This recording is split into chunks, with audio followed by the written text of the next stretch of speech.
અમરેલી જિલ્લા ભાજપ દ્વારા જયસિંહપુરામાં ભાજપના 111 કાર્યકરોને યાદ કરી 111 વૃક્ષોનું વૃક્ષારોપણ કરાયું। અમરેલીના ધારાસભ્ય અને રાજ્ય સરકારના રાજ્યમંત્રી કૌશિક વેકરિયાના જન્મ દિવસે શહેરમાં વિવિધ કાર્યક્રમોના આયોજન કરવામાં આવ્યા હતા।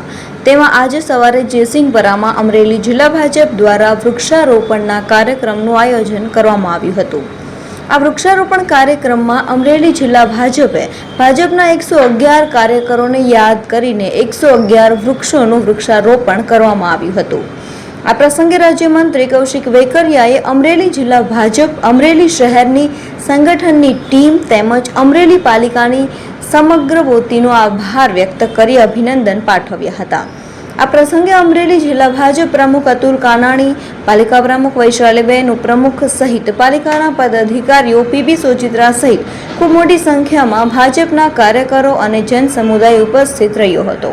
હાલ આ યુગમાં દિવસે ને દિવસે ઉદ્યોગ ધંધા વધવાના કારણે વાતાવરણ દૂષિત થતું જતું હોય ત્યારે વૃક્ષ વાવવાનું અભિયાન પૂરજોશથી આખા દેશમાં ચાલી રહ્યું છે અને શુદ્ધ હવા મેળવવા માટે વધારે ને વધારે વૃક્ષો વાવવા જરૂર છે। ત્યારે આપણા ઉર્જા મંત્રીના જન્મ દિવસે આવો સુંદર કાર્યક્રમ કરવા બદલ આયોજકોને ખૂબ ખૂબ અભિનંદન।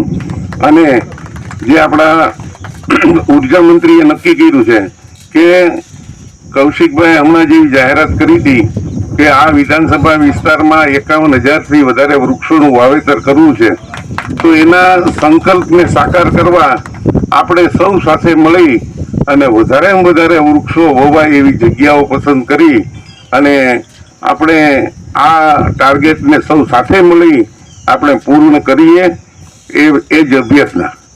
પાર્ટીના કાર્યકર્તાશ્રીઓ, નગરપાલિકાના સૌ સભ્યશ્રીઓ અને શહેર ભાજપની સંગઠનની ટીમનો હૃદયથી આભાર માનું છું કે મારા જન્મદિવસ નિમિત્તે એક ભારતીય જનતા પાર્ટીના કાર્યકર્તાઓને યાદ કરી 111 કાર્યકર્તાઓના નામે 111 વૃક્ષ વાવવાનો જે સંકલ્પ કર્યો છે શહેર ભાજપની ટીમે, એ બદલ શહેર ભાજપની ટીમને, નગરપાલિકાની ટીમને હૃદયથી લાખ લાખ અભિનંદન આપું છું, સાથે આભાર પણ માનું છું।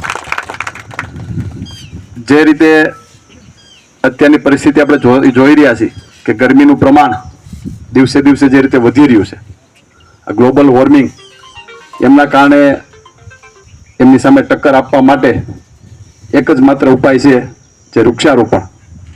વૃક્ષારોપણના કારણે ગરમીથી બચવા માટે આપણે એક છત્ર છાયા મળે તો ખૂબ મોટા પ્રમાણમાં ફાયદો થતો હોય છે।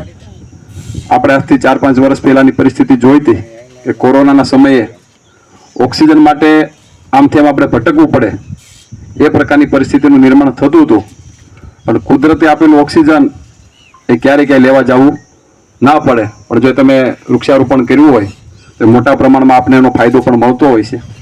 આપણે સેટા પાળે પણ પહેલાં વૃક્ષો વાવતા, જેથી કરીને ખેતી કરતાં કરતાં પોરો ખાવો હોય તો વૃક્ષ હેઠે બેસીને આપણે પોરો ખાઈ લેતા હતા।